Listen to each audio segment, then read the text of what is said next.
Hello friends, welcome back to my channel. तो आज हम देखने वाले हैं यूटेट पेपर 1 2020 के कुछ और क्वेश्चंस। इससे पहले एक पार्ट हम इसका कर चुके हैं जिसका लिंक आपको डिस्क्रिप्शन में मिल जाएगा। ठीक है, वीडियोस शेयर कर दिया करो अगर आपको लगता है कि ये ठीक ठाक आप पढ़ाती हूँ मैं। ठीक है, शेयर कर दिया करो प्लीज़। क्या कहा है पहले क्वेश्चन में, एक त्रिभुज के एक ही क्रम में लिए गए सभी बहिष्कोणों का योग कितना होता है। बहुत ही सिंपल सा क्वेश्चन है, मैंने जो पीछे वीडियोस कराई थी उसमें इसका आंसर ऑलरेडी बताया था। ठीक है, what is the sum of all the exterior angles taken in order of a triangle. किसी भी ट्राइंगल के बहिष्कोण मतलब बाहर जो एंगल बनते हैं, इस साइड को अगर आप बढ़ा देते हो तो ये एंगल जो होगा वो बहिष्कोण या एक्सटीरियर एंगल कहलाता है। अगर इस साइड को आप आगे बढ़ाओगे तो ये एंगल एक्सटीरियर एंगल कहलाएगा। अगर इस साइड को आप आगे बढ़ाते हो तो ये एंगल एक्सटीरियर एंगल कहलाता है। तो इसने कहा है sum of all the exterior angles taken in order, मतलब पहले ये ले लिया, दूसरा ये, तीसरा ये, तो इन तीनों को अगर आप ऐड कर दो, इन तीनों का सम निकाल दो, बहिष्कोणों का योग निकाल दो, हमेशा 360 ही आएगा। चाहे वो ट्राइंगल हो चाहे कोई सी भी फिगर हो, उसका हमेशा एक्सटीरियर एंगल्स का सम तो फिक्स होता है, 360 ही होता है। और इंटीरियर एंगल का सम का मैंने फॉर्मूला बताया था आपको एक वीडियो में। ठीक है, शायद इसके फर्स्ट पार्ट में ही बताया था।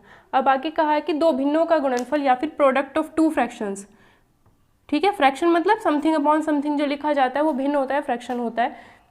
फ्रैक्शन टॉपिक भी आपको पेपर 1 के लिए कंप्लीट पढ़ा रखा है। कंप्लीट आप प्लेलिस्ट देख सकते हो, लिंक आपको डिस्क्रिप्शन में मिल जाएगा। ठीक है, या फिर प्लेलिस्ट में जाकर के देख लेना। Product of two fractions complete videos हैं इसके ऊपर, पूरे के पूरे लेक्चर्स बना रखे हैं already. Product of two fractions, दो फ्रैक्शन थे, हमें नहीं पता वो क्या फ्रैक्शन थे, अगर दोनों को मल्टीप्लाई कर दिया गया तो 14/15 आया। ठीक है, तो first fraction into second fraction कितना आया, 14/15 आ गया। एंड देयर कोशेंट इज इतना, अगर इन दोनों को डिवाइड कर दिया जाए तो 35/24 आता है। ठीक है, इसको करने के लिए क्वेश्चन को थोड़ा सा रफ करना पड़ेगा। इसने कहा है फर्स्ट फ्रैक्शन a/b मान लिया और सेकंड फ्रैक्शन x/y मान लिया, अगर दोनों को मल्टीप्लाई कर दिया जाता है तो 14/15 आता है। और अगर कोशेंट हमें तब मिलता है या भागफल हमें तब मिलता है जब दोनों को डिवाइड किया जाता है।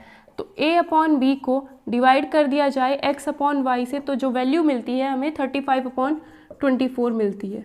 अब ये चीज़ आपको पता होना चाहिए, अगर आप इस डिवाइड को मल्टीप्लाई में बदलोगे तो इसको उल्टा कर देते हैं, ये हो जाता है y/x। ये क्या हो जाता है y/x। अब हमें क्या बताना है, ग्रेटर फ्रैक्शन बताना है। ठीक है, एक फ्रैक्शन आपका a/b है, एक फ्रैक्शन आपका x/y है।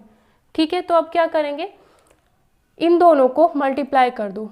मल्टीप्लाई करने से देखो क्या होगा, ये x/y है, ये y/x से कट जाएगा। इन दोनों को मल्टीप्लाई कर दो, फर्स्ट इक्वेशन सेकंड इक्वेशन को गुणा कर दो। तो जैसे आप इनकी गुणा करोगे a/b into a/b, x/y into y/x, इधर वाला पोर्शन इधर मल्टीप्लाई, इधर वाला पोर्शन इधर मल्टीप्लाई, तो 14/15 इंटू 35/24। 2 से गया 7 बार, 2 से गया 12 बार, 5 से गया 7 बार, 5 से जाएगा 3 बार। ठीक है, तो उसके बाद हम देखते हैं x से x कैंसिल, y से y cancel, a into a हो गया a का स्क्वायर, b इंटू b हो गया b का स्क्वायर, इज इक्वल्स टू 7 गुना 7 और ये 12 तिया होता है 36। 36 को आप लिख सकते हो 6 गुना 6। ठीक है, अगर आप यहाँ से स्क्वायर हटाओगे तो इधर रूट जाएगा, और अगर आप इधर से अब रूट हटाओगे तो क्या होता है, 2 है ये, 2 में से 1 लिखा जाता है, 2 है तो 2 में से 1 लिखा जाता है। तो पहला फ्रैक्शन आपको पता चल चुका है 7/6। तो जो पहला फ्रैक्शन है वो आपको पता चल चुका है, पहला फ्रैक्शन आपको पता चल चुका है 7/6। ठीक है, पहला फ्रैक्शन तो पता चल गया। अब 7/6 a/b की वैल्यू रख दो फर्स्ट इक्वेशन में, 7/6 यहाँ पर रख दिया into x/y is equals to 14/15, ये आ गया। ठीक है, ये 7 जो है x के साथ मल्टीप्लाई में है ऊपर, तो इधर आके नीचे जाएगा, और 6 जो है वो नीचे है तो ये ऊपर चला जाएगा। ठीक है, 7 से कट जाएगा 2 टाइम्स, अब यहाँ से हटा दो इनको, 3 दूनी 6, 3 पंजे 15, ये आएगा 2 की 2 से गुणा 4 हो जाएगी, 5 नीचे 5 बनेगा, तो x/y की जो वैल्यू आएगी वो 4/5 आएगी। ये सेकंड फ्रैक्शन है, ये फर्स्ट फ्रैक्शन है। इसने बताना पूछा था क्वेश्चन कि बड़ा फ्रैक्शन कौन सा है, दोनों में से बड़ा। एक बात हमेशा याद रखना, देखो इसमें हमेशा ऊपर वाली वैल्यू छोटी है, इसमें ऊपर वाली वैल्यू छोटी है, जिसमें ऊपर वाली वैल्यू या फिर जो अंश होता है या फिर जिसे हम न्यूमरेटर कहते हैं, अगर न्यूमरेटर छोटा होता है नीचे वाली वैल्यू से तो वो हमेशा 1 से कम आती है। अगर न्यूमरेटर लेस देन है डिनोमिनेटर से, ऊपर वाली वैल्यू नीचे वाली से छोटी है, अंश जो है हर से छोटा है, तो हमेशा जो वो वैल्यू आती है 1 से कम आती है। तो ये जो वैल्यू होगी 1 से कम आएगी, ठीक है, ये क्या आएगी 1 से कम आएगी। और अगर ऊपर वाली वैल्यू जो होती है वो नीचे वाली वैल्यू से बड़ी हो जाती है तो 1 से ज़्यादा आती है, तो ये 1 से बड़ी है। तो बड़ा कौन है, ये वैल्यू 1 से छोटी है, ये वैल्यू 1 से बड़ी, तो बड़ी वाली वैल्यू कौन सी हो जाएगी ये। तो 7/6 इसका हमारा आंसर हो जाएगा। ठीक है, नहीं ये समझ आता डिवाइड करके देख लो, 5 से इसको डिवाइड करो, 6 से इसको डिवाइड करो, ये 1 पॉइंट समथिंग आएगा, ये 0 पॉइंट समथिंग आएगा, तो 1 पॉइंट समथिंग ही तो बड़ा हुआ, तो 7/6 ही हमारे इसकी आंसर हो जाएगा।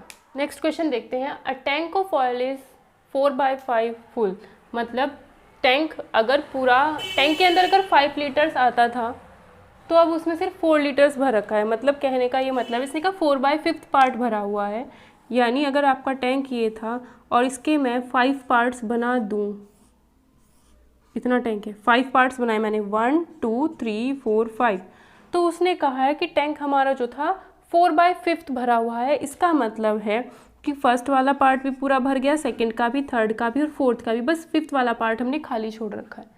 ठीक है, तो 5 पार्ट में से अगर टैंक के अंदर 5 पार्ट कर दिए जाए तो उसमें से 4 पार्ट्स फिल हैं, 1 पार्ट फिल नहीं है। तो जो हमने मान लिया कि टैंक के अंदर टोटल जितना भी आ सकता था वो हमने x मान लिया, और x का जो है 4/5 पार्ट भरा हुआ है। टोटल उसके अंदर x आ सकता था, x का 4/5 पार्ट भरा हुआ है। ठीक है, ये हमने कह दिया। उसके बाद उसने 6 बोतल तेल निकाल लिया है। ठीक है, 6 bottles of oil is taken out, taken out मतलब निकाल लिया, तो उसने क्या किया 6 बोतल उसमें से निकाल लिया। ठीक है, ये ध्यान रखना कि 6 बोतल है। ठीक है, और 4 बोतल उसमें फिर से डाल दिया, 4 बोतल उसके अंदर फिर से डाल दिया। तो इस तरीके से करने पर क्या होता है, इट इज़ 3/4 फुल। तो वो क्या हो जाता है, जितना उसकी क्वांटिटी थी x जो थी उसका वो 3/4 ही फुल होता है। ठीक है, x का मतलब है जितना उसके अंदर टोटल आ सकता था। ठीक है, देखो जैसे हमने ये बनाया था 1 part 2 part 3 part 4 part 5 part, 1 2 3 4 5, तो 5 पार्ट थे, सिर्फ टैंक यहाँ तक है, उसके आगे टैंक में आप कुछ भर ही नहीं सकते। ठीक है, यहाँ तक था टैंक हमारा 5 पार्ट, तो 5 में से अगर मैं कहूँ 4 आप भर सकते हो, तो मैंने मान लिया कि ये जो पूरा है ये x है। तो अब इस x का 4 पार्ट तक भरे हुए हैं, कितने में से, 5 में से। तो लिखने का तरीका यही होता है, जैसे हम कहते हैं ना आधा खा लिया तो 1/2 लिखेंगे, है ना। 1/3 खा लिया मैंने, 1/3 रोटी खा ली, 3 रोटी में से 1 रोटी मैं खा चुका हूँ, या फिर 1 रोटी का तीसरा हिस्सा मैं खा चुका हूँ, है ना। तो वही है कि टोटल x था, उसमें से 5 पार्ट में से 4 पार्ट भरे हुए हैं। अगर उसमें 6 बोतल डाल दिया जाता है, 6 बोतल निकाल लिया जाता है और 4 बोतल डाल दिया जाता है, तब क्या होता है, जितना उसके अंदर आता था, जो कि हमने x मान रखा था, पूरा का पूरा जितना इसके अंदर आता था x मान रखा था, अब उसका सिर्फ 3/4 ही बचता है। ठीक है, बस इस इक्वेशन को सॉल्व कर देना और आंसर हमारा आ जाएगा। तो उसका कितना बचता है 3/4, x इंटू 4/5 हो जाएगा 4 इतना, ये कितना होगा सॉल्व करके, -6 + 4 हो जाएगा -2, 6 में से 4 गए 2, बड़ा 6 है, इसके आगे का साइन लगा दिया। ठीक है, माइनस कैसे करते हैं भाई, एक नंबर माइनस का है दूसरा प्लस का है, तो दोनों को घटाना होता है, तो 6 में से 4 जाएंगे 2 आएगा, बड़ा ये है, इसके आगे का हम साइन लगा देते हैं। x into 3/4, 3x/4। अब x वाली टर्म्स एक साइड करो, तो जब x वाली टर्म्स एक साइड करोगे तो ये आएगा हमारा इक्वल टू 2 आएगा। अब दोनों के नीचे अगर सेम होता तो इन दोनों को सॉल्व कर सकते थे, दोनों के नीचे सेम नहीं है तो क्या करेंगे, दोनों को सेम बनाएंगे। 5 और 4 का एलसीएम आपका 20 होता है, तो नीचे हमने लिख लिया 20। इस 5 को अगर 20 बनाना है तो 4 से गुणा करना पड़ेगा, तो हमें ऊपर भी 4 से गुणा करना पड़ेगा, तो 4 चौक 16x आ जाएगा, माइनस इस 4 को 20 बनाना है तो 5 से गुणा करेंगे, तो हम ऊपर भी 5 से गुणा करेंगे, 5 दिया 15, 15x आ जाएगा, इक्वल टू आता है इतना। 16 में से 15 जाएगा 1, और कितना है ये लास्ट क्या लिखा हुआ है x, तो 16x माइनस 15x x हो जाएगा, अपॉन 20 इक्वल टू 2। 20 इसके साथ गुणा में चला जाएगा क्योंकि इधर डिवाइड में है, इधर जाके मल्टीप्लाई में, तो 40। तो टोटल बोतल्स जो थी इसके अंदर 40 थी। इसने यही पूछा था कि पूरे टिन में कितने बोतल तेल आ सकता है या कितना भरा जा सकता है, टोटल उसमें 40 भरा जा सकता था। ठीक, नेक्स्ट क्वेश्चन देखते हैं। 10 taps can fill a tank in 24 minutes. वही जैसे मैंडेज वाला क्वेश्चन होता है उसी तरीके से हम इसे कर सकते हैं। आज थोड़ी तबीयत ठीक नहीं है तो थोड़ा मैं ढीला चल रही हूँ, है ना। 10 taps can fill a tank in 24 minutes. 10 नल जो हैं 24 मिनट में भर सकते हैं। ठीक है, 10 नल जो हैं 24 मिनट में किसी टैंक को भर सकते हैं। How many taps will require to fill the tank in 1 hour. तो 1 घंटे में भरने के लिए कितने नलों की आवश्यकता होगी। अगर वही काम है जैसे हमने मैंडेज वाला किया था, कितने नल हैं वो इधर लिखो, कितने मिनट में भरते हैं वो इधर लिखो, दोनों की गुणा करोगे तो जितना उसके अंदर भरा जाएगा, जो भी बर्तन होगा या जो भी कंटेनर होगा उसके अंदर जितना फिल होगा वो आपको पता चल जाएगा, ठीक है।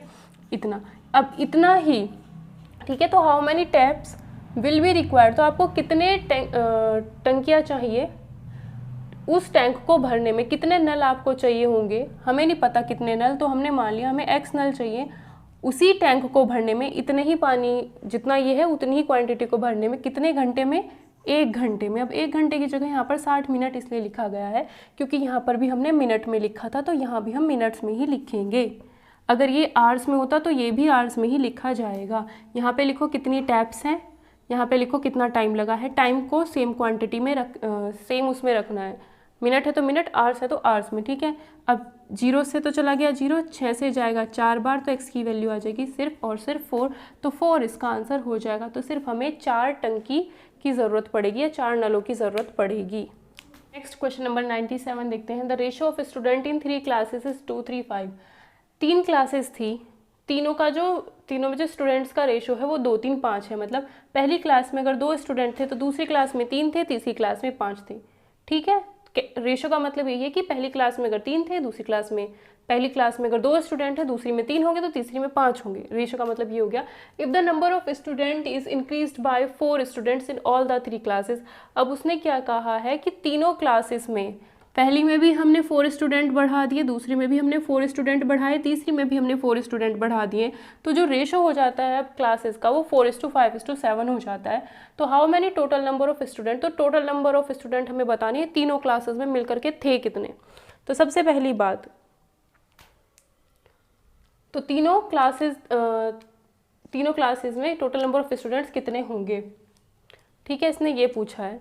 तो हम इसे कैसे करेंगे, देखो पहले 2, 3, 5 थे, जब इंक्रीज कर दिया गया तो कितना आ रहा है, इतना। यहाँ पर डिफरेंस देखो कितने का है, 2 का डिफरेंस, यहाँ पर भी 2 का ही है और यहाँ पर भी 2 का ही डिफरेंस है। तो मतलब अगर पहली क्लास में 2, दूसरी क्लास में 3 और तीसरी क्लास में 5 स्टूडेंट थे और फिर 4 स्टूडेंट्स बढ़ाने के बाद जो रेशो था वो 4, 5, 7 हुआ है। बस इतना चेक कर लो कि इनके बीच में जो डिफरेंस है वो सेम होना चाहिए, क्योंकि हमने जो नंबर ऑफ स्टूडेंट्स बढ़ाए हैं वो भी सेम ही बढ़ाए हैं, 4, 4, 4 ही इंक्रीज़ किए हैं।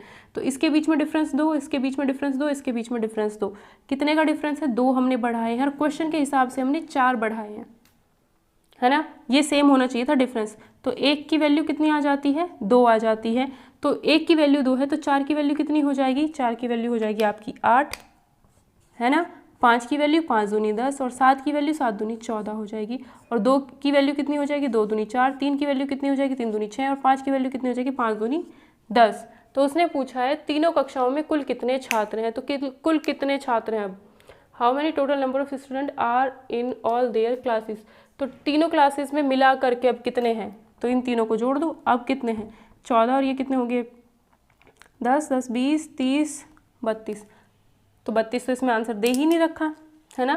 तो उसने यानी पहले वाले पूछ रखे हैं 6 और 4 10 और 10 20, तो यानी 20 इसका आंसर हो जाएगा। इसने क्लियरली मेंशन नहीं किया है, ठीक है। उसे देना चाहिए था कि टोटल अब कितने बच्चे हो गए हैं इसमें, तो हम इन तीनों को जोड़ करके लिखते। अगर वो पूछता कि पहले कितने थे, इसमें लिखा होना चाहिए था कि पहले कितने थे, तो पहले कितने थे, तो 4 + 6 + 10। अब हमने इन तीनों को जोड़ा तो 32 आया, ऑप्शन में ही नहीं है।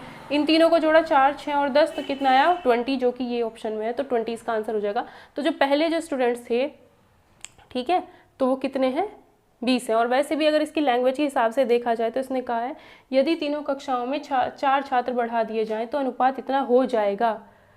और यहाँ पे क्या पूछा है, अब कितने हैं, तो यानी वो प्रेजेंट के पूछ रहा है अब कितने हैं। अगर 4 बढ़ा देते हैं तब इतना हो जाएगा, तो इतने स्टूडेंट तो हो जाएंगे। अगर वो पूछता है कुल कितने स्टूडेंट हो जाएंगे तो हम इन तीनों को जोड़ करके लिखते हैं। उसने पूछा कुल कितने स्टूडेंट्स हैं, अभी कितने हैं, तो 4 + 6 + 10 अभी कितने हैं, 20 हैं। वो तो अगर 4 इंक्रीज कर दिए जाते तब तो हो जाते, वो इतने हो जाते, ठीक है। उसने नहीं पूछा फ्यूचर की कंडीशन, उसने नहीं पूछी है, उसने पूछा अभी कितने हैं। अभी तो कितने हैं, इन तीनों को जोड़ के लिखेंगे 20। तो लैंग्वेज पे थोड़ा सा ध्यान इसमें देना होगा क्वेश्चन में।